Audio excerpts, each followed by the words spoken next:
About a year or so ago, it occurred to me that if I want to get anywhere, I need to start asking for things. So today is going to be about asking for a promotion.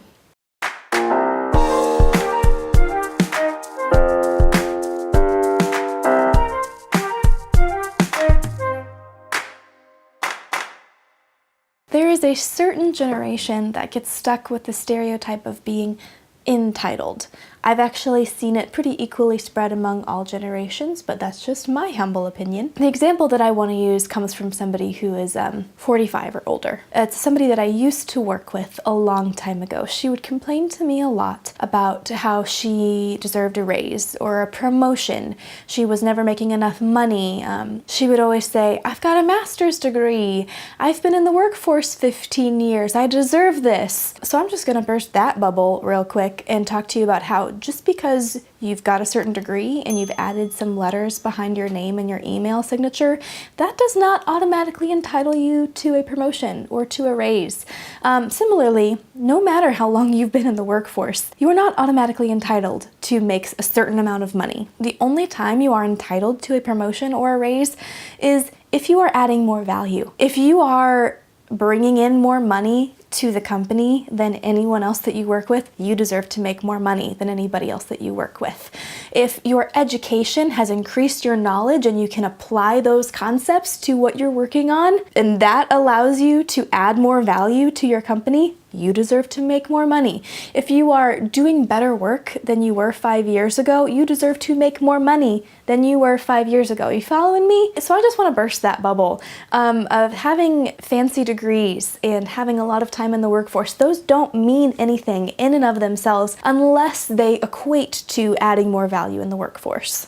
So let's talk about how to actually ask for a promotion. The first step is giving them a heads up. This is a technique that I learned from the business coach, Michael Hyatt. 8 weeks before you actually sit down and ask for a promotion, talk to your boss and tell them, in 8 weeks, I'm gonna ask you for a promotion. Is there anything in your mind right now that you think would hinder me from being able to earn that promotion? This will give them a chance to honestly and openly give you a kind of an informal job performance review. And it'll allow you to really work on some things that are some sticking points for them. So you've already asked your boss what you can do to be worthy of this raise. The next thing you need to do is work like you've never worked before.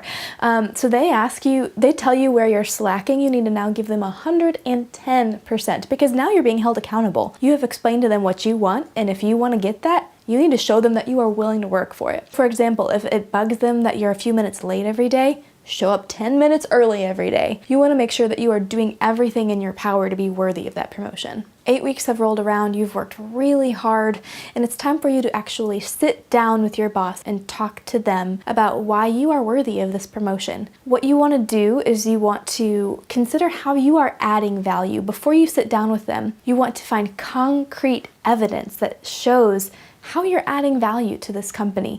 How are you doing better work? How are you bringing in more money than you were when you were first given this job title? If you work in sales, bring in evidence of the sales that you've completed. If you work in customer service, bring in fantastic customer reviews that you've been given. If you work in a support role, bring in initiatives that you've started and you've executed that show how you've increased the well-being of your fellow employees. Just come prepared with that concrete evidence. While this process is a great way to ask for a promotion and get an informal performance review at the same time, it's not foolproof. Sometimes companies aren't in a position to offer their employees raises. Sometimes you might be in a job where the company doesn't see things the same way that you do. In these situations, I recommend handling the situation with patience and with grace. People notice whenever somebody shows resilience and character, and you'll be learning a lot through this disappointment. Think of it this way, just sacrificing in the short term will mean that you will experience benefits later on down the line. If you are in the position to ask for a promotion, I wish you the best of luck. Even if you feel like you've earned it, it's still a really terrifying experience. The worst case scenario is that somebody could tell you you're not a good fit for the promotion. And in that situation, you get to learn a lot about yourself and a lot about the company. I'd love to hear your stories about how you've asked for promotions in the past, if it was successful, if it wasn't. Feel free to share with us on social media. You can connect with us on GoalGetters Unite on Facebook and GoalGetter Insta on Instagram. Also, be sure to check out my website. It's www.beagoalgetter.net. Don't forget to thumbs up and subscribe for more videos. We put out new ones every Thursday. Thank you.